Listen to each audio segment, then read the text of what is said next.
ሰላም እንደምን ሰንብታችኋል የቻናል ቤተሰቦቼ? ሳምንታችሁ እንዴት ነበር? ዛሬ ከባለፈው የቀጠለውን ክፍል ስለ ርቀት ፍቅር ምን ብናደርግ ነው የርቀት ፍቅር ለትዳር ለህይወት የሚበቃውን የሚለውን እናወራበታለን። ባለፈው ክፍል 3 ነጥቦች አንስተናል። እስከ መጨረሻው አብራችሁን ቆዩ። ወደ ነጥቡ እንመጣለን። እሺ ዛሬ በአራተኛ ነጥብ የምናነሳው የስሜት ትስስርን መፍጠር ማዳበር ነው።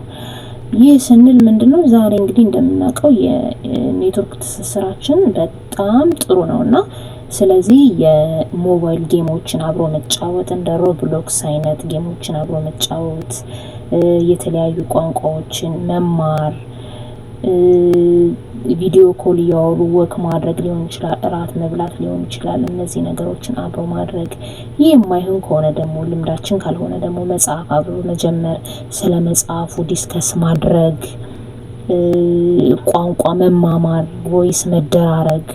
ይህንን በየእለት ስናደርገው አብሮ የመኖር ያህል አይነት ስሜት ይሰጣናልና እሱን በተቻለ አቅም በደንብ ማዳበር አለብን። ሌላው በአምስተኛ ነጥብ ደግሞ የምናነሳው ያላችሁበትን ወይም ያለንበትን ሁኔታ አምኖ መቀበል ነው። ይህ ምንድነው? ከትንሽ ለየት ይላል ከእስካሁን ካነሳናቸው ሀሳቦች። ይሄ ምንድነው?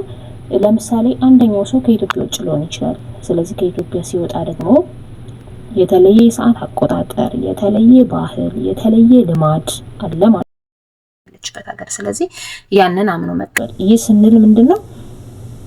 ለምሳሌ እዚህ ጠዋት ሆኖ እዛ ማታ ሊሆን ይችላል። የሰዓት ልዩነት ሊኖር ይችላል ማለት ነው። ይሄ ሰው በጠዋት መደወል አይችልም፣ ማታ ነው የሚደውለው ማለት ነው። የሰዓት ልዩነት ይፈጠራል። እሱን አምኖ መቀበል። ሌላው ደግሞ ምንድነው? በባህል ተጽዕኖ፣ በልምድ ተጽዕኖ ማድረግ የማይችላቸው ነገሮች ሊኖሩ ይችላሉ። ለምሳሌ መንገድ ላይ ስልክ ማውራት የማይቻልበት ቦታ ሊኖር ይችላል። ጮክ ብሎ ፍሪ ሆኖ እያወሩ እየሳቁ ሪላክስ ማድረግ የማይቻልበት ቦታ ሊሆን ይችላል። ባስ ስቴሽኖች ሊሆን ይችላል፣ ባቡር ውስጥ ሊሆን ይችላል፣ መንገድ ላይ ሊሆን ይችላል። የማይቻልበት ሁኔታ ሲሆን ያንን አምኖ መቀበል። ያ አትችልም ወይም አይችልም ብሎ አምኖ መቀበል። ያለበትን ሁኔታ ወይም ያለችበትን የባህል የሀገር የብዙ አይነት ልዩነት አለ። እሱን አምኖ መቀበል። ሌላኛው ደግሞ ምንድነው? ኢቭን ኢትዮጵያ ውስጥ ሆነን እንኳን ከስራ ውጭ ከፍቅር ግንኙነት ውጭ ሌላ ህይወት ይኖረናል። የቤተሰብ ይኖረናል፣ የጓደኛ ይኖረናል፣ የስራ ይኖረናል፣ የፍቅር ይኖረናል። እሱን ማክበር። ከኔ ውጭ ህይወት የለህም፣ ከኔ ውጭ ህይወት የለህም ማለት የለብንም። ኢትዮጵያ ውስጥ ሆኖ ኢቭን ተለያይቶ ራሱ ፍቅር ማስቀጠል እኮ አለ። ግዴታ ከኢትዮጵያ ውጭ አይደለም። እሱም ቢሆን ኢትዮጵያ ውስጥም ሆኖ ቢሆን ከስራ ባልደረቦቹ ጋር ወይም ከስራ ባልደረባዎቿ ጋር መሄድ ቢኖርባት ትሄዳለች ወይም ይሄዳል። ያንን አምኖ መቀበል ማለት ነው። እሱን እናድርግ።